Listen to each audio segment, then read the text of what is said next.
Blog Talk Radio.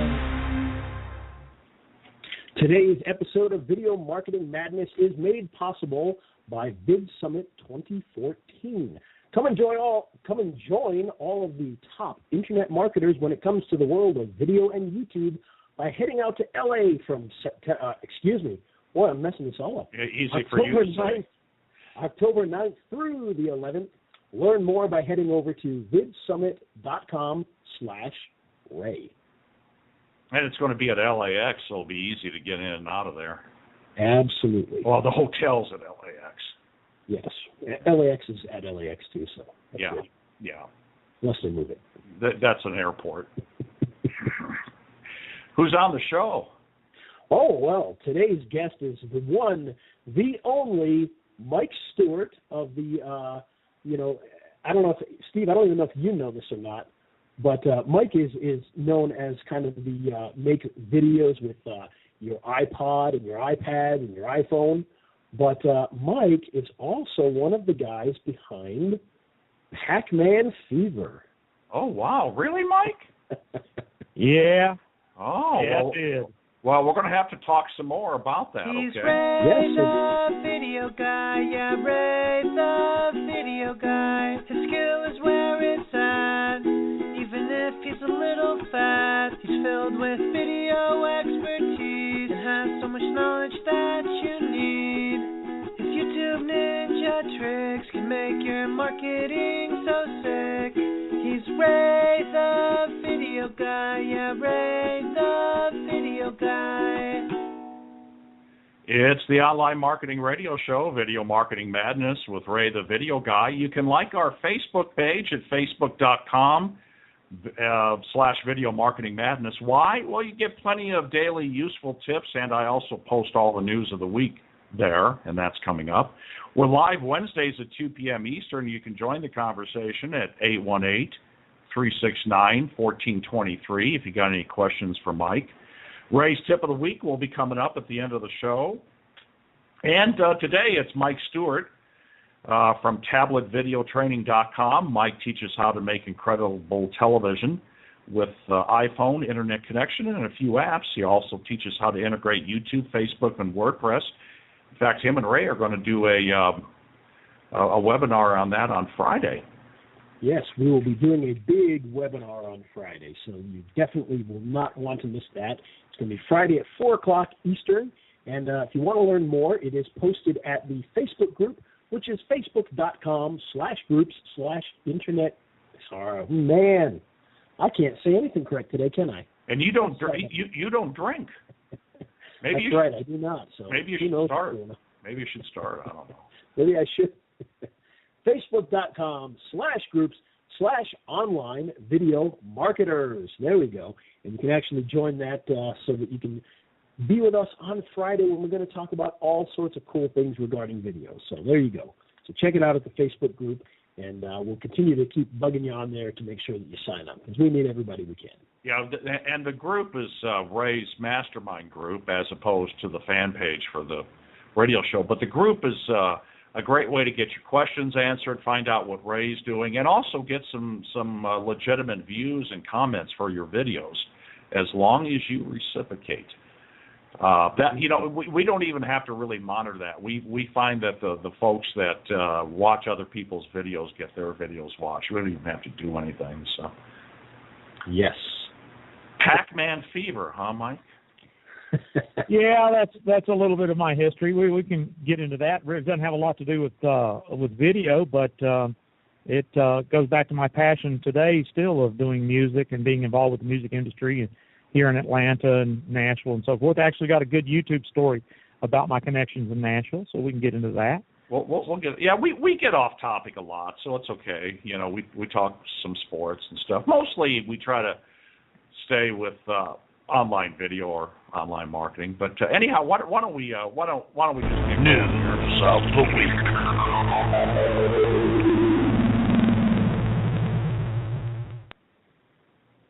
50% of video views will be via mobile in 2016. This comes from RealSEO.com, and I posted the story on the fan page for the radio show. 27% of consumers are already watching online video via their mobile device, but that figure is set to double in 2016. Wow. Yeah. See what else it says here. And the rest of the stories, I just want to touch on the highlights here. Let's see. 81% of consumers watch videos longer than 10 minutes on their connected TVs. 65% watch videos longer than 30 minutes. Mobile video views have increased by 400% in the last 2 years. On tablets, viewers spent 23% of their time watching videos of 30 to 60 minutes in length, more than any other device. And we had Darrell Eves on the show last week, Mike, and he, a question came in is how long should a video be? And he said, well, however long it needs to be, so that kind of backs up what he said. Viewers spend 40% more time watching videos on desktops when it rained. 45% of mobile videos viewed were less than six minutes. Okay. Yeah, that's intuitive. That makes sense. Okay, here's a good one. Germany wants to access Google's search algorithm. Me too.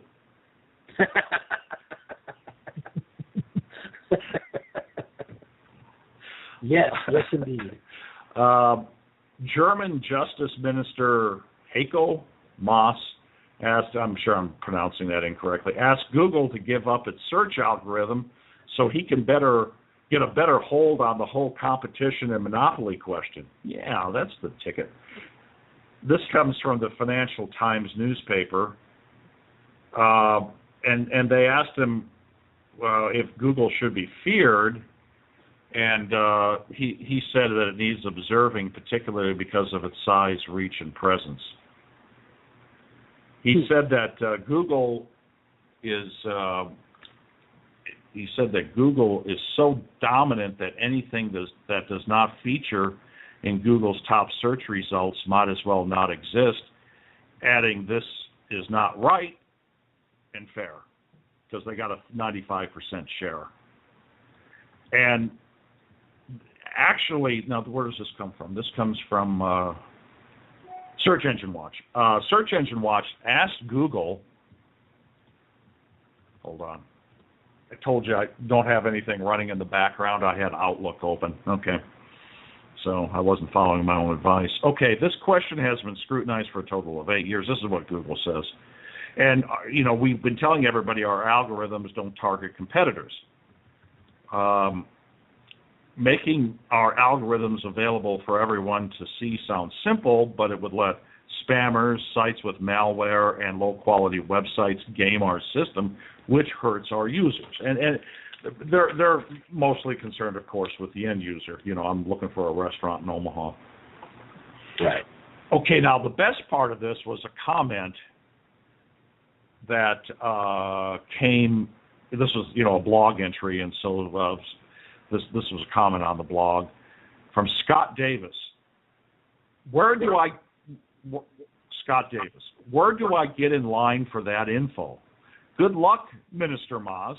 I suggest you start at the patent office and figure it out like the rest of us. I'd also like the secret recipe for Coca-Cola and Bush's baked beans. And can you tell me how Santa decides where to fly over Germany because he has an unfair monopoly of Christmas presents? Yes. You got to love people who respond with insanity. Yeah. I mean, that is just so ridiculous. I mean, but anyhow. Google's 10th transparency report shows government requests are rising.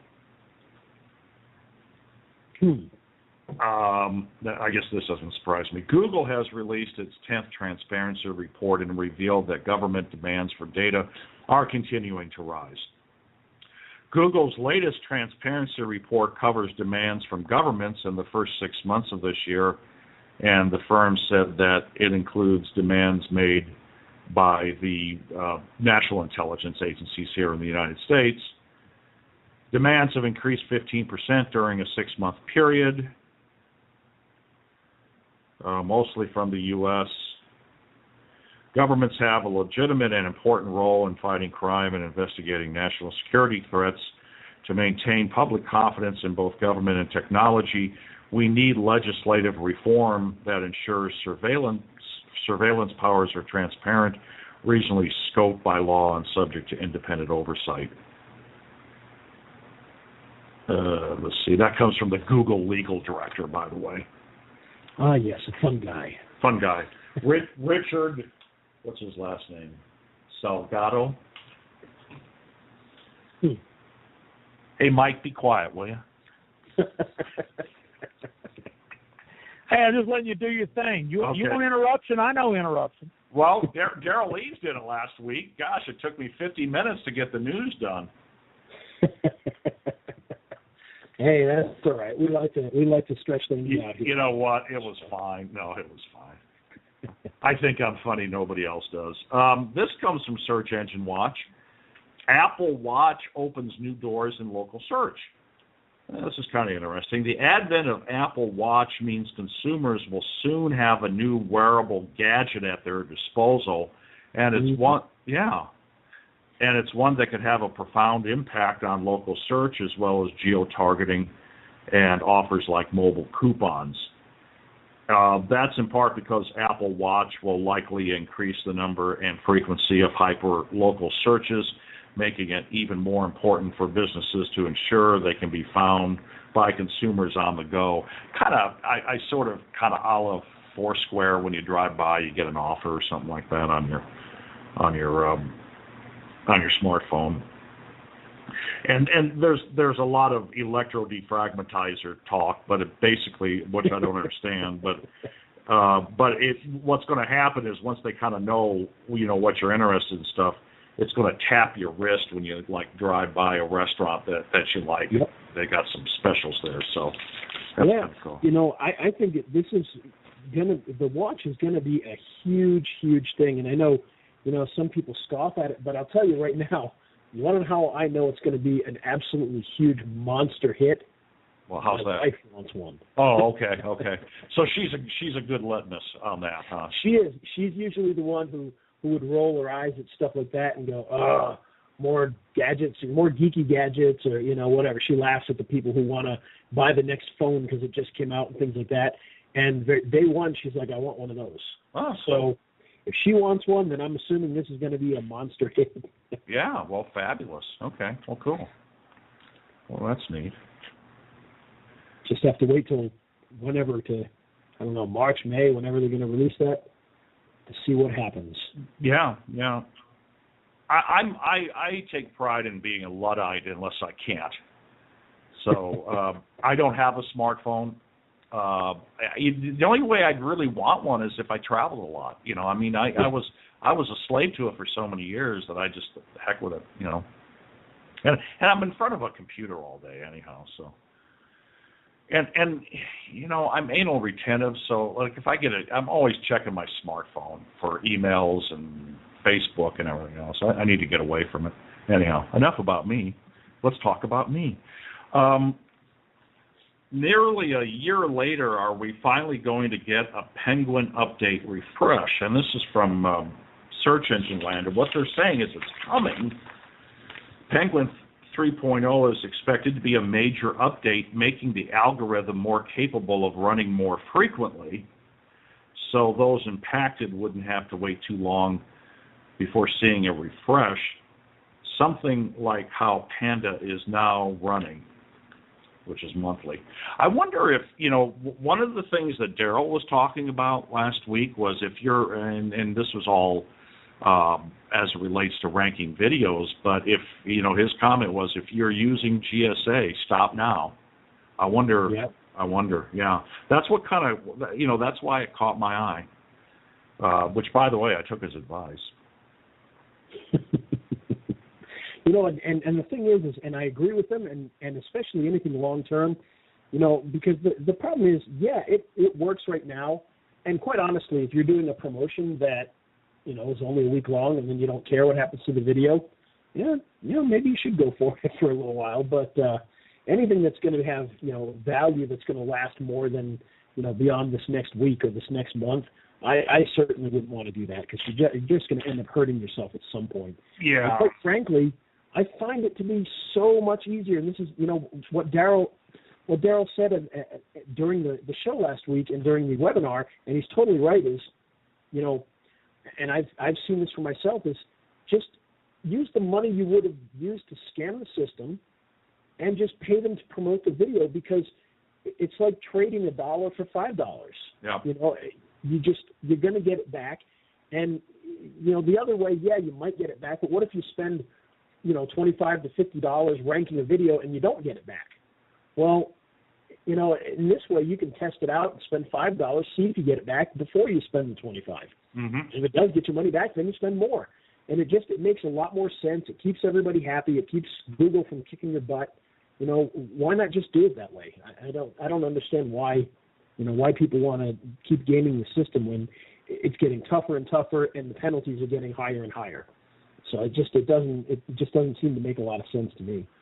Plus, I was pleasantly surprised how good the Google customer service is. I just did some real simple videos for my accountant, and they were just PowerPoint videos. She moved her office last year, and I mean it's a one-room office. I mean, she's just nice grandma lady that really knows her stuff, and I've been going to her for years. And so she said, hey, how do I change my directories on Google, and how do I do this and that? And I said, look, I'll trade you out. And so I maximized, I did the directory stuff. I stood up some videos. I put a little landing page up for her. Well, lo and behold, 6 months later or whatever, she's getting a lot of hits on that little landing page. I mean, she's really showing up on page one for a lot of terms. So I went and found 4 or 5 more terms, and I said, hey, now might be the time to stand up these videos. Would you like to trade again this year? And she said, yeah, sure, that'd be great. So I stand them up, and I go, okay, I'm going to do AdWords. And I was kind of struggling. I was kind of putting the wrong stuff in there, and it kept getting rejected. And so finally I had it all fixed, but they kept rejecting it, and I couldn't figure out why. So I did a chat session with Google, and, man, I was impressed with the customer service. And he finally looked through everything, and he said, look, here's what I'm going to do. I'm going to make sure those get approved for you, and thanks for your patience. Yeah, and that's what they did for me as well. I was on the phone with my rep for probably an hour and a half just going through campaigns. She actually built campaigns for me. She showed me how she was building them. She showed me tricks. I mean, it was a really great experience. Yeah. Well, I had the same great experience, and I just did a chat session because what I was doing was real simple. I didn't need to talk to them, but it's good to. I mean, they give you just about any kind of way of talking to them. You can do a video session. I suppose that's with some sort of Hangout technology. You can use Skype as opposed to Skype. You can do chat. You can do email. You can call them, and they're actually there, and they take very, very good care of you. I mean, I was very impressed. Very impressed. So yeah. Anyhow, those AdWords, the AdWords for videos, it's well worth the money. Yeah, they're not the enemy that people often try to make them out to be. They can be a good neighbor and a good friend to help you out. So there you go. Well, and they said immediately, I mean, years ago, we don't want to be the evil empire, and I think they try not to be. I mean, when you get as big as they get, you're big. I mean, you're the 800-pound gorilla no matter what, but they're still trying to not to be the evil empire. So. And then finally, Google revamps the Webmaster Tools API. They've revamped so you can now authenticate for apps or web services, and it also gives you access to some of the main features of Webmaster Tools. And there's more on that story. That's basically what the story is, but there's more detail on our radio fan page at Video Marketing Madness, Facebook.com/Video Marketing Madness. And Ray, did you have any news of the week, or? Nothing pressing other than, just kind of the general stuff. ISO has been, no, I'm just kidding.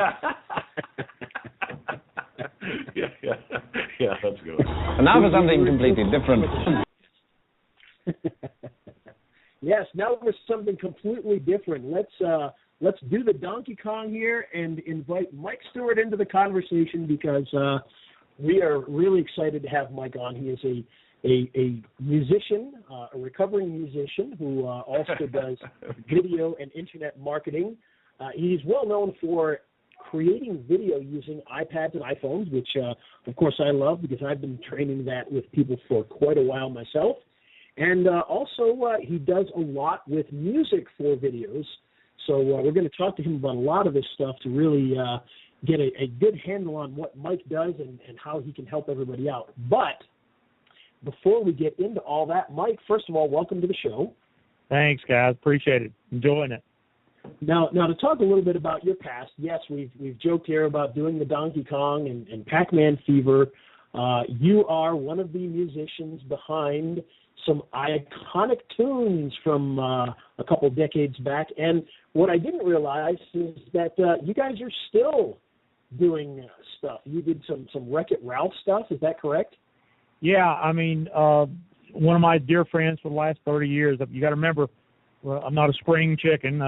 I moved to Atlanta in '76, and my good friends Gary Garcia and Jerry Buckner, and we unfortunately, Gary passed away a few years ago, but Jerry and I are still knocking around.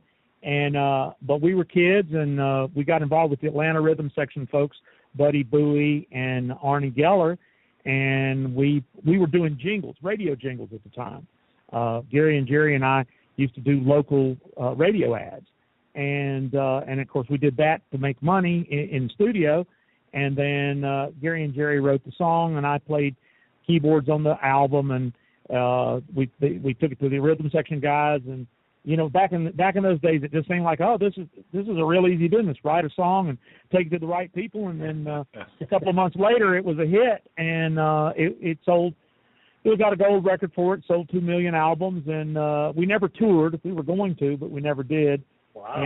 And we were a one-hit wonder. In fact, we're in the Rock and Roll Hall of Fame as a one-hit wonder because that's what we were. In fact, Jerry has a blog called One Hit Wonders, which is great. You got to check it out. But you know, I owned a recording studio and did radio and television music. I did sound design for video producers here in the Atlanta area in the 80s. We did television shows. We did corporate communications. We did corporate music. In fact, one of my biggest clients was Waffle House, if you've ever heard of that. Yep. And we used to do records for the Waffle House, Coca-Cola, Delta. In fact, if you go to YouTube, this will crack you up, guys. I did a record for Ted Turner back in those days called "I Was Cable When Cable Wasn't Cool," and I had forgot about that record we did like in 1980, and of course it's on YouTube, so you can go watch it. And you can see me at 28 years old, and you can see what 30 years will do to a guy. So anyway, an extensive background in post-production for radio and television. I did Jeff Foxworthy's first Showtime special. We wrote the music for that. We did a couple of shows for A&E. I was thrilled to be able to do the music for Neil Armstrong. We had a show called First Flight with Neil Armstrong on the A&E network. Yeah, so we did 26 episodes of that. So it's neat to write music for the guy that walked on the moon. That was fun. And just been involved with a lot of stuff here in the Atlanta area. And then about 1996, 97, I'm a big fan of late night television. And one night, Bill Gates is on the David Letterman show. And he said, so here comes Bill Gates. And Letterman says, the first question out of the box is, so what's the deal with this internet thing, Bill? And I thought, he's going to say, it's the information superhighway that Al Gore invented or anything. But what he said was, he says, Dave, you'll be able to listen to your radio on your computer from anywhere in the world. And, of course, Dave Letterman, his smart aleck response, he says, well, Bill, why don't you just listen to the radio on your radio? And everybody yupped it up and laughed. But it clicked in my head in 1996. That was 20 years ago almost. I said, are you telling me that the internet and radio and television are the same thing? Are you telling me that this internet thing is really broadcast? And it's come way to fruition. That's when I said, you know what, I understand radio and television because that's what I worked in for all those years. The internet is just an antenna. And I tell you, if you find that YouTube video called I Was Cable When Cable Wasn't Cool with Ted Turner, I'll never forget, I was in the studio that night, and here's Ted Turner. I'm like 28 years old, and Ted's a lot younger. I'm in the studio with him, and you know, when you're a kid, you can hear things of greatness, and you don't recognize it till you look back on it. But Ted said these things. He says, you know what? He says, they think I'm crazy in New York City, but I'm going to do it. I'm going to build a 24-hour-a-day news network. And he says, they say I'm crazy, but he said, there's a market for that. And I remember thinking, who's going to watch news 24 hours a day? I see why they think he's crazy. Now, the next thing out of his mouth that blew me away, he said, do you know the superstation TBS, you know, it used to be TCG here in Atlanta, and then it became WTBS, the superstation Turner Broadcasting System. He said, you know what? TBS is in 7.5 million homes right now. He says, ain't that something? And we all went, wow, a local TV station in 7.5 million homes. Now, that doesn't mean 7.5 million people are watching. That meant there were 7.5 million cable subscribers that could tune this local TV station in. Yeah, take that times 4 for potential viewers. Yeah. Right. But my point being is he was excited about 7.5 million. Guys, we're in 7.5 billion homes right now because of the internet. There's nothing. The only difference between me and you and CNN is he spent 20-plus years, 30-plus years building a brand and billions of dollars of exposure and a couple of wars to get him on the map. But the truth is there's nothing different between your YouTube channel and Turner back in those days. But the deal was in 1980, there was no way that Ray or Mike or Steve or anyone could build a television network that could reach the world. And marketing and persistence and belief and passion is what built CNN into the brand it is, and then about 30 other networks that are based here in Atlanta. You know, New York used to laugh at Atlanta, but, you know, Ted used to have a thing on his desk that said, lead, follow, get out of the way. And I'm a my dad had that as well. Huh? I said the funny thing is my dad always had that everywhere on his desk and on his wall as well. So that's funny that he had that there. So. Well, in fact, Ted wrote a book back in those days, lead, follow, get out of the way. And I just this is, you know, I'm an Atlantan. I'm originally from Tennessee, but, you know, I love what's going on here in Atlanta for the last 30 years. I was involved with the music business, and because of my video blog with Gary and Jerry, BucknerGarcia.com, that's how Disney, the producer of the movie last year, said, I wonder if these guys are alive. And because of our blog, well, it's the truth. Because of our blog, he went into Google and he put in Pac-Man Fever. And, of course, our blog is #1 in the world for our record. It's #1 in the world for the name of our band and a couple other terms. And, you know, one of the things I teach businesses with websites is, you know, don't make it hard for people to find you. You know, put a phone number or email you know, let it make it easy for people to find you because they might want to do business with you. And the phone rang and they said, this is the mouse calling. We have this movie called Wreck-It, Wreck-It Ralph. Would you guys like to do the theme song? And we didn't have to think real hard on that. I said, yeah. When can we start? And they said, well, we need it in 2 weeks. So we actually phoned our parts in. Everything was recorded on home computers and sent through Amazon S3 to L.A., and what you hear in the movie was recorded partially in my basement and the singer's basement, and everything. We used to kid in the old days, God, I wish I could phone my part in. And so the first time I get to do a Disney movie soundtrack, we actually phoned our parts in. Nice. Now, this has absolutely nothing to do with video marketing. But no, that's okay. You know, we want to know who's behind this because we want to know the motivations of people that are doing these types of things and where they come from. Because I think people's stories are very important because it really helps to, you know, not only form where your opinions come from, but, you know, obviously we're in a business where people are buying things from each other. And I think it's very important to really understand who the person is that you're working with and who the person is that you're buying from. And so sharing things like that is tremendous value because, we know that, hey, you've been in this media business for forever. Unfortunately, so have I. You know. Well, and how many times do you hear stories are so important? You know, being a good storyteller is so important, and you know, Ray, I think you kind of detailed why that's so true.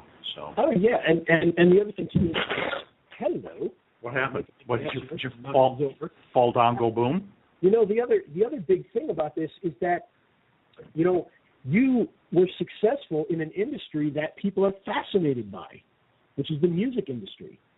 And so I think it's vitally important that we talk about that because, you know, it's something people want to learn about. They want to know, you know, what it was like to be a rock star, you know. Well, you know, I mean, and it's not that glamorous, guys. I mean, I know a lot of people who've had hit records that, you know, are struggling. In fact, as much as I love the music industry, they perceived the internet as the enemy and didn't embrace it when there were glaring, obvious opportunities that they still struggle over today. And I'll talk about that in a little bit because I want to kind of give you a little bit of background how some of this YouTube stuff that I've done has applied to Nashville in the country music industry, which is close to me. But at any rate, my experience in radio and television and my connections over the years, I said, you know, I'm going to bring music, legal music, to the internet world. And I remember going to an internet conference and learning about things that, you know, you talk about, you know, it's amazing how many people in the real world, in the business world, and especially in the local marketing world, terms like SEO and blogging and pay-per-click advertising, PPC, and all this terminology is just, you know, they shake their heads like they understand, but they really don't understand. And in that opportunity lies a lot of opportunity for marketers to educate and improve the lives of businesses of all kinds. One of the things, I don't know if you guys look at it, but I'm very fascinated with video marketing for local businesses. And there's a website, gybo.com. You guys familiar with that? I am not. Well, it's Google is spending millions of dollars on it. It's Get Your Business Online, and it's okay, yes. That now that you've spelled it out, yeah, I've never noticed that they abbreviated it as such. Well, they bought gybo.com, and there's just tons of data when we kind of get back to the mobile compatibility issue and how video and content is being consumed more and more on mobile devices, because the internet is in everybody's pocket 24 hours a day now. You know, hence the reason to check emails and surf the web and look for where a pizza is, and the list goes on and on. But anyway, I'm fascinated about that, and it's right. My kids don't have cable TV. They have Netflix and Hulu, and they're watching YouTube. So my passion of broadcast radio and television, which has never varied from that, and especially music, you know, composing music and making music legal for usage online has been a tremendous business opportunity for many years now. But marketing, you know, trumps everything. Learning how to get your marketing message across to potential prospects has been just, you know, paramount. And I remember speaking at internet marketing conferences with people like Dan. I don't know if you guys are familiar with Dan Kennedy, but he's one of my. Oh, sure. Yeah. Well, Dan's a mentor of mine. In fact, I'm speaking at a super conference next April, and I spoke at it this year. And I remember Dan saying the internet's nothing more than direct mail with electrons. Yeah. And that's pretty much you know, true, isn't it? Yeah. And he said that, you know, all the principles of sales letters, you know, all the headlines, bullet points, Johnson boxes, and a lot of the great copywriters became friends of mine by speaking in all these conferences. And I was the one audio engineer that said, hey, internet marketers, buy a microphone. And here's why. And so a good friend of mine, Armin Morin, said, you're the internet audio guy. I said, I am? He said, yeah. He said, go buy that domain name. And he said, and I, at the same day, and you can look in 2002, I bought Internet Audio Guy and I bought Internet Video Guy because I knew video was on the heels of audio. And I have been waiting 15 plus years for the bandwidth and the technology to finally come to fruition, because I remember when I started trying to tell people to use online video, I was using Real Media, It was 5 frames a second. The picture was the size of a postage stamp, and it was so primitive. Everybody laughed. That's not television. That's not video. Yeah, but that's what it's going to be in the future. It's going to be real in the future. And here it is. Streaming MPEG-4 is Netflix. It's all of these high definition transmissions through the internet, not through the terrestrial airwaves or through cable. And so what is the individual entrepreneur had trouble with all these years? What has been their questions? Well, from many years on the road, like you, Steve, I traveled from 2001 to 2009, getting on stages and saying, ladies and gentlemen, this is a microphone. And you can plug this thing into a computer. No. And you can talk in it and record yourself. No. And when you make a mistake, you can edit it, and if you make a mistake editing, you can undo it. No. Where did I get one of them microphones? InternetAudioGuy.com. So I used to sell microphones, and I'll tell you, Stephen Ray, you'll find this is my biggest question in 10 years on the road teaching online audio and video. My biggest question is what microphone do you buy and what camera do you buy? And my answer was always one you can run. Yeah. Oh, yeah, absolutely. Well, and I think back on it. I'm not a spring chicken either. I was in college during the 70s, and I went to journalism school, and we, to have a TV station, you had to have a Grass Valley switcher and these high, even the cable cameras were, $100,000 or something. But you had to have a lot of money. Now, look at it. A couple $100, you're set up. You can do it,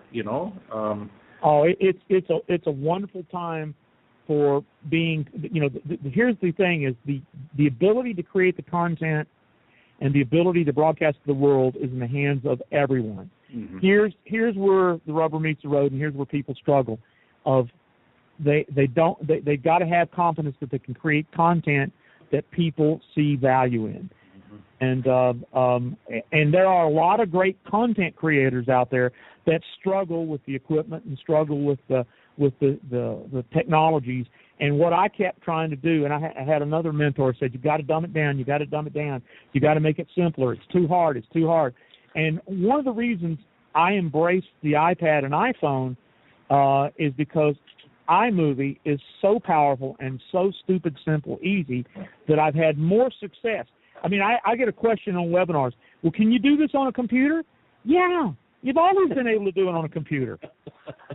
But, Final Cut Pro and iMovie and Sony Vegas and Adobe Premiere, I've looked at all those programs, and they have 40,000 commands. And I don't know what half of them do either. And I don't care. Yeah. I've been a video editor for 20 years, and I've used Final Cut Pro since version 1 first rolled out the door. And I'm fairly certain that there's probably half the commands in there that I've never used or have no idea how to use even now. Well, you learn, I would learn the ones that you needed to know to get the job done. And of course, I can't wait till Android has a decent app that's a decent video editor for YouTube. And then they have one, but every time I check, they're just not up to snuff. And the iMovie app, and of course there's a couple other good movie apps for the iPhone and iPad, but that's what got me passionate 2 years ago. Say, okay, I've seen so many people that are great content creators. They have stories to tell. They have passion to show in their voice and in their face. And they need, I used to tell people on stage, I got a face for radio. I get it. I'm no Brad Pitt. But there's something about when somebody calls you on the phone and says, I've been watching your videos, and you look like you know what you're doing, and you sound like you can help me. And I just feel like I know you. You can't do that in text. No. Well, and you're not grotesque either, Mike. So let's, Well, you look good for the way you look. Hey, I am what I am, and that's all that I am. Yeah. I'm Popeye. But the thing is that talking head video, get on there and let people build a relationship, and that's what I'm. But the combination when WordPress came out, I was an early adopter of WordPress, and the fact that WordPress is so video centric And so, as a journalist, it's so easy to be able to post content online. Of all the content management systems that I've looked at there, I love empowering people to know WordPress, use WordPress, and then combine the power of video, and then the SEO juice that you get from YouTube and Google. I mean, you guys, I don't think I'm preaching to the choir there about that. I've seen it change people's lives by embracing it, using it, and building businesses because they're getting found, seen, heard, liked, known, and trusted, and then they click a buy button or call the phone. And that's the reason. That's a driving force for me is that there is great video yet to be made, but there's roadblocks for so many people who struggle with figuring out how to do it. And that's why somebody says, "Oh, Mike, I thought you were a PC guy. Now you're an Apple guy." No, I don't care what the device is if it's easy to use and it works. So it doesn't matter who makes it. And we've talked about that before when we've done various things. That it's not. Yeah, you've become known as kind of the iPhone and iPad video guy, but it's not because you necessarily want to focus on those. It's because they're the ones that have the apps right now to be able to really do it effectively. And once the Android's there, I'm sure you'll be teaching that just as much as anything else. So let's get those Android guys on the horn here. And yeah, I don't know why. I mean, I tested 9 Android apps because I was going to do trainings for both, and it was so frustrating. If it's frustrating to me, I can't imagine what it's going to be to a person who's never used a device like that to make video. But I'll tell you something, I'm so blown away with the quality of the camera in the iPhone and the iPad. Have you guys seen that Bentley commercial that was shot with an iPhone 5? Yes, yeah. Mm-hmm. I mean, that blows me away. That this dumb little piece of hardware it wasn't the hardware that made that commercial so good. It was the experience and the confidence of the filmmakers. So right. The tool is not the magic, is learning the process of creating. And I'll tell you, it's interesting. I've met so many people over the years who, they have a passion about something. And I can sit there one-on-one with them and say, tell me about your stuff. Tell me the stories about what you're passionate about. And they are just like beaming with energy and passion. And just, you can see it. And then you hold up a camera on them, and then all that passion melts into fear. And now you're laughing, but you know what I'm talking about. No, I'm laughing because I've been there. And I have to understand. I understand, guys. The minute you think you're talking to a piece of plastic lens, then all of a sudden you're thinking about that, and you're not thinking about what you need to be thinking about, which is your content, your information, your body motion, and all. And I said, do it in a mirror. Talk to a picture. Do something to get used to this, because it's so worth it. When you get, I've had so many people say, I really respect the newscasters now, how they can look at a teleprompter and not look like they're reading. So the message here is online video is here to stay. The things that they're going to be at the Vid Summit, I want to know everything that's going on with video ads and video pay-per-click and video SEO, and not making Google mad so you'd lose your channel. Those are the things that I'm concerned with. But at the end of the day, the person who embraces capturing themselves digitally as an MPEG-4 file, and that's the geeky word for what an iPhone will do for you, and making television. My definition of television is editing. See, anybody can turn on the camera and turn it off and send it up to YouTube. But television is framing the shot, making sure that you're framed the shot properly, that there's a nice background, that your desk isn't messy, that the light is even on your face. Little things that can mean the difference between a home movie and television. And then editing it down to a concise story. I mean, stories are what connect with people's emotions and belief and pushes them to build that know, like, and trust factor that only video can do. So I ramble. I digress, I guess. No, that's okay. we had John Shearer, remember him, the video professor? that sold just tons and tons of that, how to use anything in Windows, basically. And they would just turn the camera on, he'd start talking, and he'd just keep talking until they had enough there to edit it down, and that's what they used for their commercials. And it was very simple. It was probably, 10 years ago, if I think it was 5. But he built a huge empire doing that, and all he did was just sit down and tell a story in front of a camera until, they got it right. He never used scripts. When they tried to do more complicated commercials, more production value and, more Madison Avenue stuff, it didn't work. When he sat down and honestly told his story, it worked. Well, sometimes when you sense that it's real, that has more success than something that seems fabricated. Mm-hmm. I remember talking about commercials. Everybody remembers the Taco Bell dog, the little walk-talking Chihuahua. Mm-hmm. That ad won all kinds of Clios, but taco sales went down because it didn't resonate with people. They thought it was cute, but they didn't buy more tacos. So your advertising has got to get a response that pays for the advertising. And, that's one of the reasons I love the teachings of Dan Kennedy and all the direct response marketers. One of the things that somebody told me years ago is said, you should read scientific advertising. Have you guys ever read that? Mm-hmm. Yeah. Yep. I haven't met an internet marketer that, but now when I go out and talk to local businesses, they go, what's that? And I say, it's a 100-year-old book that's free on the internet. A good friend of mine, Carl Galletti, who's a copywriter in Sedona, used to be in Sedona. I spoke at his conferences years ago. He bought the domain name Scientific Advertising and has a squeeze page where he gives away the public domain book. So if anybody wants scientific advertising, give Carl your name. He's got a great newsletter, and you can get a free copy because the book's over 100 years old. I love it. It's everywhere it says direct mail, just substitute internet and video, and the information is still priceless. Nice. Absolutely, yeah. Hey, just think about it, guys. It's 1:47 in the Central Time Zone in the United States right now on Wednesday, September 17th, and we're broadcasting live on the internet.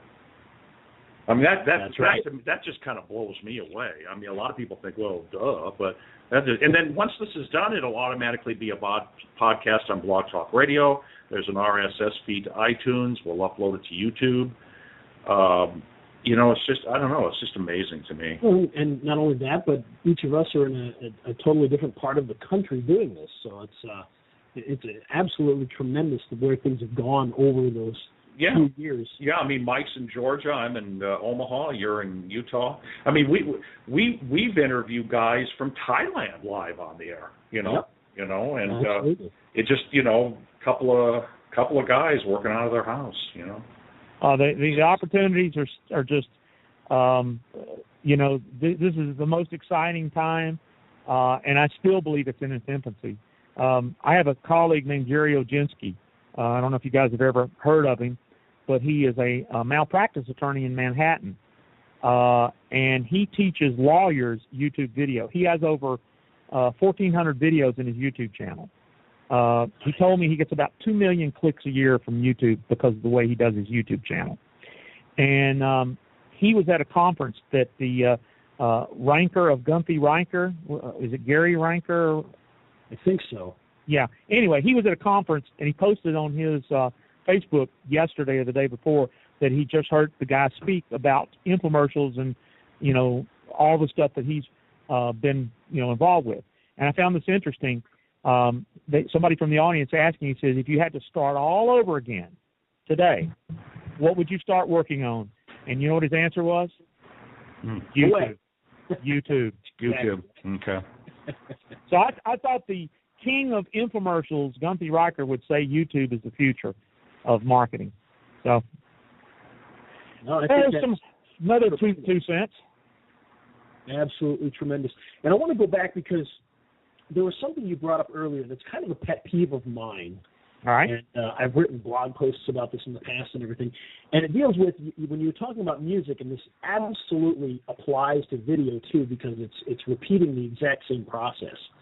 We are at an advantage as internet marketers and small business owners because we see the future in this, and we see where we've got there's no barrier of entry into this. But, you know, you mentioned in the music industry that one of the problems is that they didn't embrace the whole internet deal. You know, it wasn't something that they wanted to do. They almost fought against it, really. And I see the same thing in the television world. Right now, it's huge. You know, you've got Hulu and you've got Netflix that are, you know, they're trying to break that barrier down. And you've got some companies that are partially doing that. But I still see just this complete lack of understanding from these giant corporations, you know, the Foxes and the NBCs and the CBSs of the world. For instance, you know, there was I came across a television show the other day that I'd never heard of. And I thought, well, that sounds interesting. Let me go check it out. So the first thing I did was I went to Hulu. Well, they had it on Hulu, but guess what? You could only watch the last 4 episodes, which was episode 21, 22, 23, and 24. Now, as a marketer, I sat there scratching my head because I'm thinking, I just discovered this show. I want to try it out. I'm not going to try it out on episode 21. Mm-hmm. I'm going to do it on episode 1. Why isn't episode 1 on there? Why aren't these guys in these big businesses understanding the way people do things? You know, whether it's the music or the video industry. You know, what do you think holds these guys back from understanding the way things should go online? Well, you know, I have an opinion. This is just from experience of being on both sides of the fence. The music industry, the book industry, and the movie industry and television are all akin to each other. Absolutely. And the reality is they've always been in control. And they had copyright law as their way of making sure they maintain that control. And just because you were creative or you had something that could work or something that people would like because it was good or whatever, if you didn't go through them, there was no way you'd ever have anything that could. You had to go through the systems and the way the systems used to work. And along comes the internet, along comes MP3, along comes MPEG-4, along comes Napster, all of these technologies, and the market. Along comes Mary. Yeah, along comes Mary, which a buddy of mine, Steve Clark, produced that record, so there you go. The Association, 1969. Yeah, there you go. But the thing that I saw happen, especially with Napster, and if people haven't seen this, it's still online. I also like Seth Godin. Seth had a blog post called Music Lessons by Seth Godin. And if you've never read that article, it's lessons from the music industry as it crumbles. And it's fascinating what insight that the music industry had presented to them and they ignored. And the movie industry is doing the same thing, and television, local TV is doing the same thing. They're all saying this is the way we've always done things, and the problem is this damn internet. You know, and that's their mindset. Because literally, I went to Nashville trying to talk. I had a lot of connections in Nashville, and I got thrown out of every office in Nashville. Because the minute I walked into the office and they said, this guy is an expert about the internet, then there was immediate hatred. Here's the enemy, and we're not going to cooperate with the enemy. Because we've always been in control, and the internet is the proponent of thievery and illegal downloads, and that's the reason if we can't control or destroy the internet, they're destroying us. That's the way they think. And I always laughed at that. I think that's just absolutely silly. You know, you would think that a smart business person would look at that and go, clearly that's what they want. You know, why don't we get into that instead of fighting it? I know, for instance, you know, a couple of years ago, and I don't know the intricate knowledge of this, so I may have some of this slightly incorrect, but, you know, NBC was basically sending lawyers around the internet trying to find people illegally downloading their movies or their TV shows so they could fight them and stop them and shut these things down. Well, how much money did they spend having people chase IP numbers around the internet, lawyers doing this, that they could have used and instead said, clearly people want this on the internet, want to access it on the internet. Why don't we make it easy to access at a low price, and we'll make money instead of spending money chasing people around? Mm-hmm. Mm-hmm. I never quite got that mentality in the music industry. You'd think a good CFO would figure that out, but the way they've always done is they've always been in control, and they lost their control because of the internet. And the reality is that a handful of young talent embraces the internet. You know, I don't know if you watch much Jimmy Fallon and Saturday Night Live, but Adam Sandberg started a video blog called The Lonely Island. Right. And that was giving content away to build relationships, which landed him a role. And Andy Sandberg fought to put their what they used to call SNL digital shorts on YouTube. Right. Which bumped the ratings up of Saturday Night Live. Well, you know, I love watching Jimmy Fallon, not because I think I'm a fan of it so much. I mean, he's talented, but I love what he's doing with the internet and social media.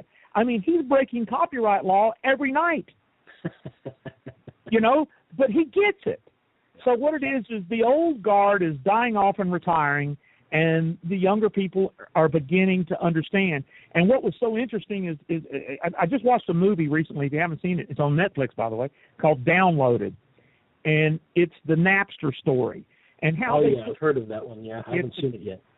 And when I see the lawyers' arguments for how evil Napster was, it makes my stomach turn. It's just ridiculous because they didn't get it. Here, Napster proved that the music industry needs to deliver downloadable singles to the audience. The world wants the music they want. And Napster proved that. And so they should have said, okay, you've got the attention of our market. How can we work together and monetize this? Mm-hmm. Instead, they take them to federal court and sue them and shut them down and put them out of business and sue 14-year-old girls over downloading an MP3. How ludicrous. Well, guess what? They lost. They lost big time. And then as history goes on, they continue to lose. And so right now, CD sales are the worst they've ever been. They handed the digital download business to iTunes because Steve Jobs comes along and says, hey, I'll protect your copyright for you.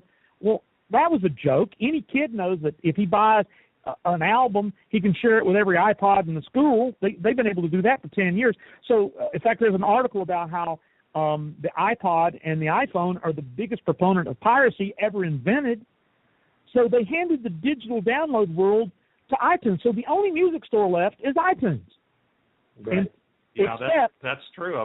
Some buddies of mine used to own, well, they still own a big record store down in the kind of boutique area of Omaha. They call it the Old Market. They used to have 5 locations. They got 1. Now, they got everything you'd ever want in that location downtown, but they scratch by. It's not what it used to be. No, it's not what it used to be. I mean, we all knew in the music business when Sam Goody's and Tower Records went out of business that it was over. It was over. But the thing that I find interesting, do you know who owns Spotify, which is now monetizing the music business with downloads and streaming radio? Mm-mm. No, I don't. I do not either. Sean Hayes, the guy who started. Oh, really? Oh, really? Oh. Yeah. So let's put it this way. The 2 guys that the music industry penalized are now billionaires, own Spotify and Xbox games because they embraced and understood the internet and have moved on. And the music industry, when it comes to sales, are the worst they've ever been. And the only people in the music industry and in the television industry are the people that are embracing the internet. You know, like the Jimmy Fallons and Taylor Swift. I studied this stuff, guys, because I came from both sides of the fence, and I don't like copyright infringement. Sure. I just want to be compensated for my creativity. Yeah. And what Seth Godin says, there's a new way to be compensated because the old way is over. So embrace the new way, and that's what Spotify does. They give enough away free to get you hooked, and they actually run the numbers, and you can make more money doing it their way than you can the old way. And that's why the music industry just, the old decision makers just, well, I'll give you another quick little story. I went to Nashville, got thrown out of every office in Nashville except for one guy. Ray Stevens. You all remember Ray Stevens? Oh, sure, yeah. Guitarzan. Guitarzan. Well, Ray was writing music at the time that he couldn't get on radio because it was very, what is it? What's the word I'm looking for? It's not politically correct music. Very conservative, non-politically correct subjects. And so I sat down with Ray and I said, Ray, you need to get this stuff on YouTube. Well, why would I put it on YouTube? I said, because you can get it on there and people will watch it and listen to it. Well, how am I going to make any money? I said, well, then you're going to get traffic back to your website, and when you give enough away of your YouTube videos for free, people know, remembering you because you can't get on radio, you might be able to sell them hats, T-shirts, CD, whatever you want to do. And so if you go to YouTube and search Come to the USA, you can see the evidence of our consulting session. He has had millions of views to these videos, which has turned into all kinds of other types of business. A lot of indie artists are doing that now too. Oh yeah. I mean, it's proof that it works. And even with that evidence, you know, if you go into Hollywood, New York, or Nashville and say I'm with the internet, you might as well say I'm with ISIS because they don't like you. And until that changes, here's my card. So until that changes, get out of the way. Hey, let me ask you, Mike. The latest Apple commercial, you can download the new YouTube album for free. How are they monetizing that? Ooh, you took that right out of my mouth. Oh, okay. Have you seen that commercial? No, I mean it's got like Bono on the Edge and everything, and they're playing a song. Tell you what actually happened there, as far as I understand it, and I may be misunderstanding it, but the underlying thing here, I think what this really was is this is the first shot, the first real cannonball shot from the ship at the music industry from Apple. They took U2, which is obviously one of the, probably one of the 10 biggest acts on the planet over the last 30 years, and they've given away their new album to every single person who has iTunes. And if you don't have iTunes, you can't get the album anywhere else except the Apple Store for however long. I'm not even sure it's the next 3 months or so, however long it is. So that's the only place you can get it, but everybody is getting it for free. And as far as I understand it, I believe Apple is paying them for that. So they're almost basically paying we've got this many users, so, we're going to give you this much, which is X per whatever. But I think it's the first big shot because, I don't think the music industry is dead. I think the music industry as we know it is dead. I think that the record labels are going to slowly disappear or change or something because, quite honestly, if you're a musician, if you're U2, what in the world do you even need a record label for anymore? If you can go right to Apple and get your stuff up there, and then you can go to Google later and put it up there, what do you need a record label taking, 80% of your money for? What's the point? Hey, try 95. Or 95, even worse. I was being mean by saying 80, I thought, but... Once again, that's what's changed. And I understand why Apple's doing that. Apple, it's a great PR relationship to their device owners. In other words, ooh, I want that album. Okay, I'm not going to get an Android. I'll go get an iPhone because iTunes don't run on an Android. And so in other words, they're building, and the cost of paying the royalties that U2 is used to is probably the cheapest advertising they could do to reach that many people. Okay. And so now the customer's happy. iTunes has notification who did it, so they got a database, and the artist has got massive distribution that they wouldn't get on radio. And so now they can do a tour, and because even in the record industry, they used to say, you got to make your money touring. Right. So the deal is when I was a kid, it was called a transistor radio. The transistor radio today with kids is their smartphone. Yep. And my son only listens to Spotify. He pays for Spotify. He pays $5 a month, $60 a year, which is more money than most people spend on the music industry, period. Because people don't buy CDs anymore. No. So at any rate, I think that was brilliant. That's why they did it. Apple wins, YouTube wins, and Apple's not going to get anything of their tour. They're going to make a but the deal is their tour will be even bigger because of that promotion. And I'll guarantee you Apple paid them to use their copyrights. So it was so win-win. I can't wait for the next one to happen. Well, and I think you're going to start to see that more and more. You're going to see, I think when a lot of these big artists reach the end of their contracts, they're probably not going to sign with a record label. They're probably going to go directly to something like iTunes, or new artists go directly to iTunes. I think in the old day it was, and I had a lot of friends who were in bands and stuff, and it was like, oh, I'm going to get signed to, Back Alley Garbage Can Records this week. Whatever it happened to be. Hey, I got a 45. Yeah, there you go. And I'm going to assume that those are going to be the first ones to start disappearing. But I think that the BMIs, the Warner Brothers, the Sony, all those guys are going to start disappearing. They're going to start either changing their model or getting out of the music industry, because I can't see where they provide any value whatsoever anymore. Their value before was they could produce CDs and get them shipped to stores. What do you need that for now? You don't, no. Well, that was their job. Their job was to manufacture, distribute, and get on radio. In the old days, the song had to play on the radio. You had to fall in love with the song on the radio and then go to Walmart or the record store and buy it.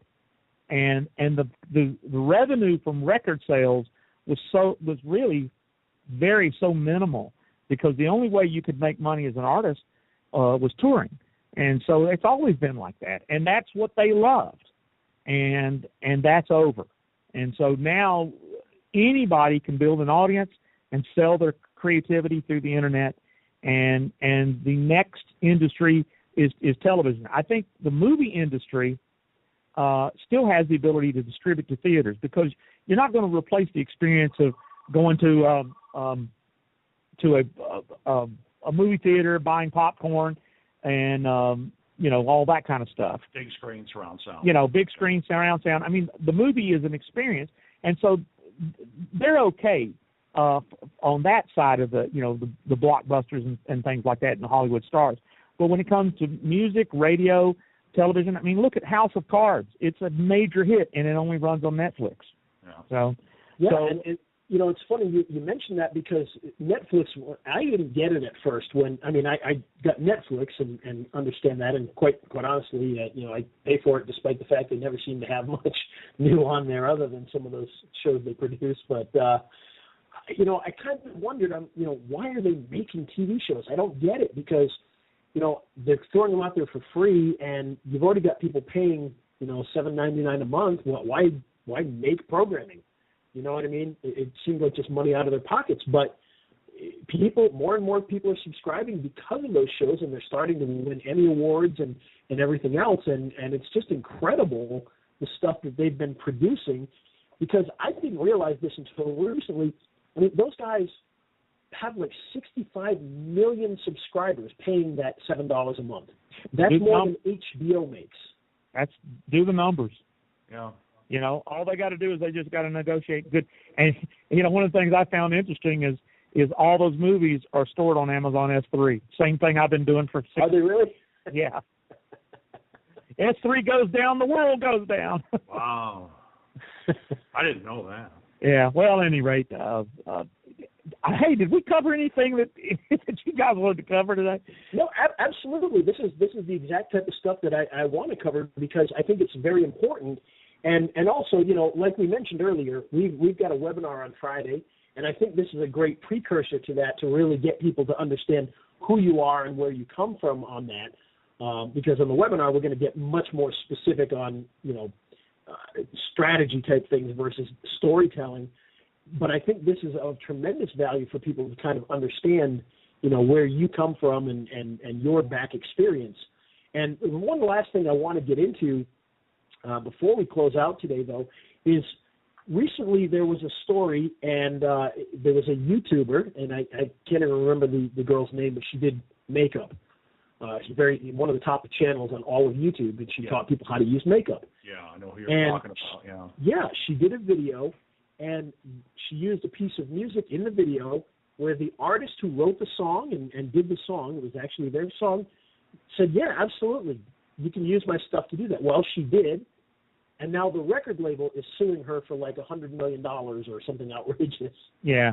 You know, so what do you think of that, and where do you think the artist falls into all of this when it comes to copyright? You know, the person who wrote the song, the person who played the song, the person whose voice is on the song, the person whose guitar music is on the song, says, yeah, go ahead. And then a third party says, no, I'm sorry, I'm suing you for doing that. Well, you know, musicians and artists are not lawyers, and they sign agreements and contracts without realizing ownership. And this is what happened in that case. The artist wrote the song, and he owns the writer's copyright. He may not own the publishing copyright. And then there is the master ownership. When you sign a record deal, the ownership of that master, that record that you created, is now not yours anymore. It's the record labels, and they pay you a mechanical royalty rate based on the sale. So in other words, you get so much percentage of every sale. But you have given up all the ownership and rights to that master. So had he re-recorded it for her, they wouldn't have a case. But the fact that they used the master that was the original release, then they smelled money, and their lawyers went after it because all the record labels are hungry for money. And if somebody hears this and doesn't like it, hey, I'm just reporting the way it is. And you know, I remember years ago, Chip Davis, Mannheim Steamroller, based here in Omaha, and you know, he was the first guy to come along and record Christmas music that you know, was updated, you know, wasn't from the 40s, and sold just millions and millions of records. And he also had some other records, and I asked him one time if I could you know, use his music at the back as the background for some slideshows, and he said, yeah. He said, however, keep in mind, I own my record company, I distribute my stuff, that's why I can say yes to you. You know, he said, otherwise you can't do it. And he kind of explained that, you know, and I think that's why he had his own record company. He just wanted to control everything. And well, you know, he came from that, you know, he wanted to control it, and probably maybe when you own it yourself, you get to make your own decisions. Like, for instance, with us, we were on CBS with Pac-Man Fever and the whole album, and they would never duplicate it on CD. So we went in and re-recorded the album so that the version that's out now, we own the masters. I see. Okay. And in fact, we cleared it with our manager so that if there was ever an inquiry of, hey, CBS going, well, hey, you can't do that, we go, yeah, we can, because we own the publishing, we own the writing, and we re-recorded it part by part. And you can see on the internet, there's a lot of diehard fans going, the re-recording's not as good as the original. You know, well, hey, you know what? I can't help that. But it sounds pretty darn close, and it's the original guys, you know, get over it. In fact, Chicago, I love the band Chicago. They just re-released an album called Chicago Now because they had to re-record their masters again because they can't sell the things that they signed over to CBS 40 years ago. Oh, jeez. Oh. You know, so, I mean, the copyright laws were written before there was an internet. So the laws don't apply, and good luck getting laws changed. I don't even want any part of that. No. All I'm saying is be creative, own your own copyright. One of the things that I have been trying to educate YouTubers and podcasters for years is be sure that when you do use music that you have the rights to use it. Yeah. And that's why I create royalty-free music that I own the master, I own the copyright, so therefore I can grant you usage license. And if YouTube ever questions it, here's my license agreement that you can prove that you're within your rights. And I've actually had customers where YouTube said, do you have the rights to use this music? And then, of course, it got cleared when they saw that it was legal. So legal music is a big, big issue. However, YouTube is filled with copyright infringements. But Google's bigger than the music industry. Mm-hmm. Well, Google was smart at one point in time, and I don't think they really do this the way they used to before. But and I guess what they've broken it down to, as far as I understand it, is individual deals with individual record companies and artists. And, you know, so for instance, if I make a video and I put and please don't do this, I'm just using this as an example. Well, actually, all right, I'm going to change that. We use Pac-Man Fever in the background. Well, what would happen is, you know, you guys would have either told YouTube, hey, if anyone uses Pac-Man Fever, shut them down, or if anyone uses Pac-Man Fever, put a link to buy it on iTunes or Amazon. And, you know, that's why you sometimes you would see, and I don't know if they still do it or not, sometimes you would see underneath the video on the right-hand side, it would have a link to buy the song on Amazon or iTunes or what have you, or Google Play. And I don't know if they do that anymore, but I thought that was a brilliant way to go about handling something like that was, hey, you know what, this guy took our song and put it in a video, but rather than chasing them down, let's try to get people to buy the song. Well, it's my understanding YouTube and the performance rights agencies have negotiated some rates so that when people innocently put music up on YouTube, that there's some sort of compensation to the copyright owner. That's one thing. And then, of course, there's a company called Vivo who basically said, okay, music industry, we'll take care of this, and we'll share the AdSense revenue with you. And so that's why the music industry, if you notice, Vivo pretty much handles everything for all the big artists. Right. But, you know, it's like, I want to go, Sony, why did you need a middleman to do something you could have done yourself? Yeah, exactly, right? But, you know, it's because their mindset is this is the way we've always done things, and they hate change. And so what they don't understand, they want to legislate with copyright law. And it's been to their demise. And we're seeing changes every day, and the younger generation is leveraging mobile, YouTube. I mean, like I said, if you want to see a case study of a young television star leveraging internet to its max, I love what Jimmy Fallon does. He does hashtags on Wednesday night. He does Twitter this. He does check this out on YouTube. I'll guarantee you, Barbara Streisand was on Tonight Show Monday night. I guarantee you it's already on YouTube right now. It is, and not only that, but there was a story about that this morning, actually, that I guess she has a new album that she was promoting when she was doing it, jumped up to the number 2 album on the charts the day after that. Wow. Well, see, that's how they make money. So anyway, I guess we could ramble about this stuff for hours. Well, Mike, a couple things come to mind. I mean, this is fascinating, and this is fascinating for our audience. You know, this is another reason I like doing this radio show. I get to meet guys like you. You know, it's just thank you, really cool. And likewise, of course, Ray, I'm watching you, buddy. Yeah, I've got my eye out on you. Yeah, you're still on the hit list. Yeah, so. Yeah, as both of you should be doing. Yeah. You're still number 3. You're still number 3. Yeah, I know. I checked this morning. I think you were only ahead by like 2 or 3, and I sold a couple, so I'm like, oh, good. Yeah, I sold a couple too. Yeah, how you tell us Gingham was go after that Todd guy. That's right. He always wins that.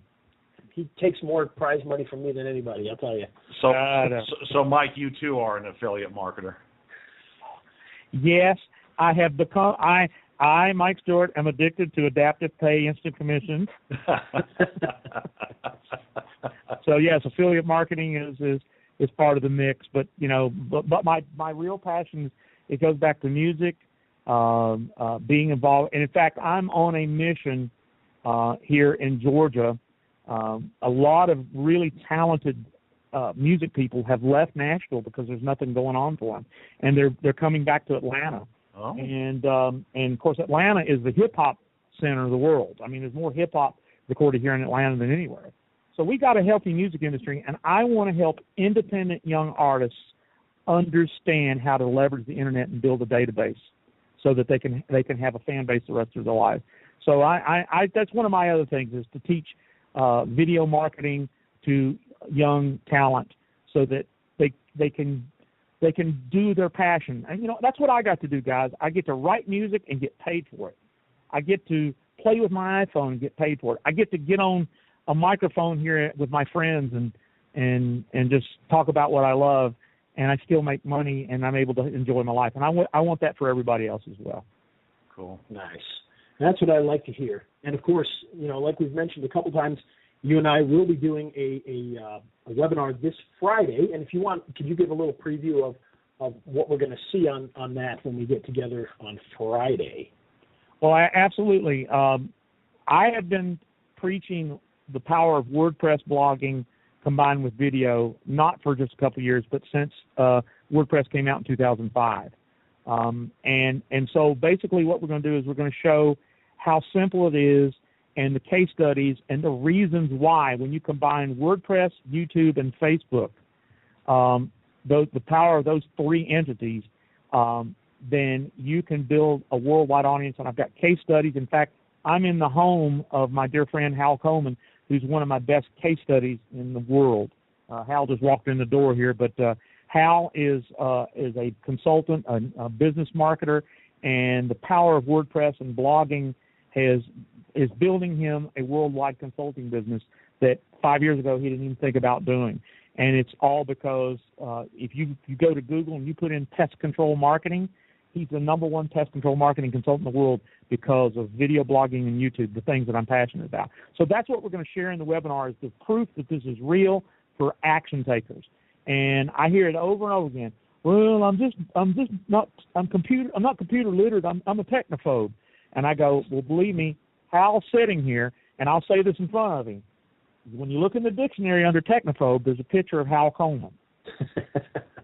So this is not about technology. This is about being real, getting in front of a camera, and using these technologies that are pretty much free to the world to build relationships that turn into customers. And I've never had anybody see this webinar that didn't say that they didn't learn something from it and have some action steps they can take out and use immediately. So I look forward to having a big audience Friday afternoon with you, Ray, and let's tell people about this great news. Absolutely. Looking forward to it. I think it's going to be a lot of fun. Yes, sir. All right. Well, folks, in case you just joined us right at the end here for whatever reason, today's guest has been Mike Stewart, the Internet audio and video guy. I may have to talk to my lawyers about the whole video guy thing, but hey. But those whole copyright laws and things. I've got a music industry lawyer that works for me, so I'm going to look at your domain name and see who registered first, buddy. That's true. You definitely did register it long before I did, so. Ray, I was going to try to play Pac-Man Fever at the end, but I don't have the plug-in activated to download it, so. Oh, darn it. Yeah, I had the link from YouTube that I sent you, but I wasn't sure. I'm not sure if I play a video, do you even hear it? I don't even know. Right here through my microphone. Because right now, I don't have my speakers activated. I just got the headphones. Can you play it through your speakers? We'll hear something. We certainly can. Now, before we do that, let me just quickly do the tip of the week. Oh, yeah, hold on. Out a little Pac-Man Fever instead of our normal song here. Okay, well, hold on here. I got to get back into the studio. Tip of the week. Excellent. Here it is. Okay, here it is. And now, tip of the week with Ray, the video guy. All right, so we're going to actually keep it pretty simple this time, and the actual tip of the week is going to be about podcasting, because one of the things that we like to do around here is to podcast. We've done quite well with it for quite a while now. So you may start your own podcast, and where do you go to start learning how to do this? Well, a great resource is from a good friend of mine named Pat Flynn. Many of you probably know who Pat is. He's got a very, very successful podcast, and he's also got a free training on how to start a podcast. And then, of course, he actually can filter you through to another guy who has a much more in-depth course that you can take to really learn podcasting. But this is a great way to get yourself started, to learn exactly what to do to start your first podcast. And you can learn more about this by heading over to raythevideoguy.com/Pat Flynn. And that's PATFLYNN. And you can learn a lot of great stuff about podcasting there and get yourself started. So there it is. That's my nice, simple tip of the week, getting a podcast started. Very cool. Yeah. And before we take off, Mike, can you tell people how can they learn more about you? How can they get more information on you and learn a little bit? Well, internetaudioguy.com, and From the Desk of Mike Stewart is my blog, and there's a lot of links there and information. And, of course, come to the webinar on Friday. That's where you're going to learn a whole lot more. Absolutely. Well, we're looking forward to that, and I think that it's going to be a lot of fun. So I hope everybody does join us, and we get lots and lots of people in there.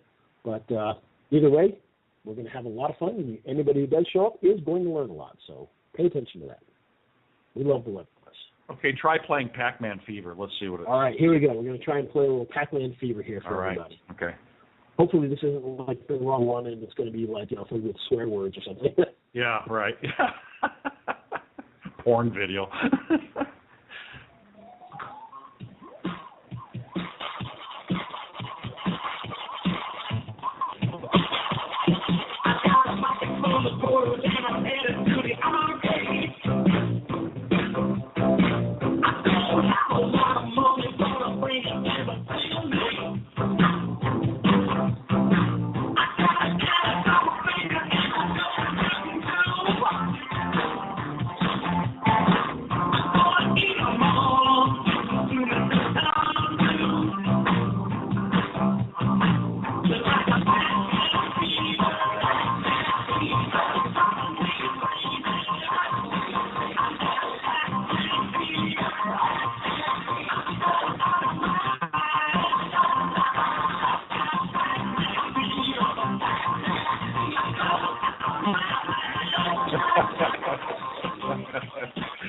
Okay. We got an idea. Okay. All right, there we go. A little Pac-Man Fever to take us out for this week. So that's all we have for you, folks.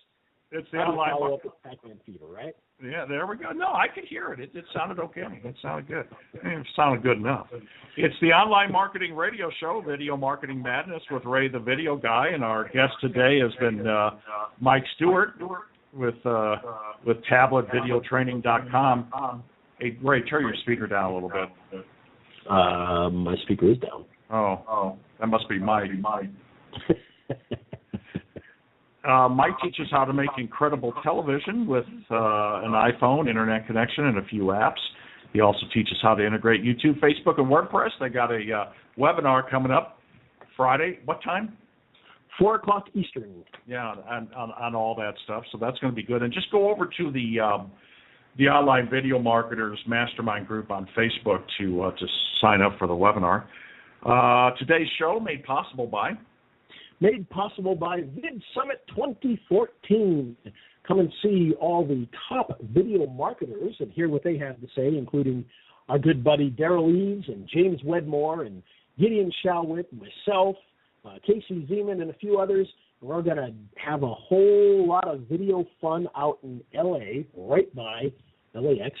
So literally, if you want to head out there, first of all, head over to to vidsummit.com/Ray, and you can pick up your tickets. But the great thing is, you can literally fly into LAX and walk right to the hotel, and you are ready to go. So that's the 9th through the 11th in good old October. Mike's going to be there? Mike will be there as well. Steve will be there, so you can meet Steve. So there you go. I'll be there as well on a lesser note.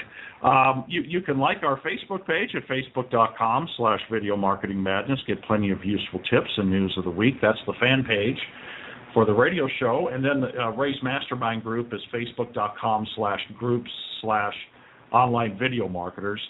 And it'll have, like we said, info on the webinar coming up Friday, and it's a good way to get your questions answered, get your videos watched, all that kind of good stuff. See all the new stuff that Ray's doing. So it's a good mastermind group. Yeah. Okay. Hey, Mike, thanks. Thank you. Yeah. Ray, thanks. We'll be back next week, hopefully. You bet. We'll see you then, guys. Lord willing, and the creek don't rise. He's Ray the Video Guy, yeah, Ray the Video Guy. His skill is where it's at, even if he's a little fat. He's filled with video expertise and has so much knowledge that you need. His YouTube ninja tricks can make your marketing so sick. He's Ray the Video video guy. Yeah, Ray the video guy.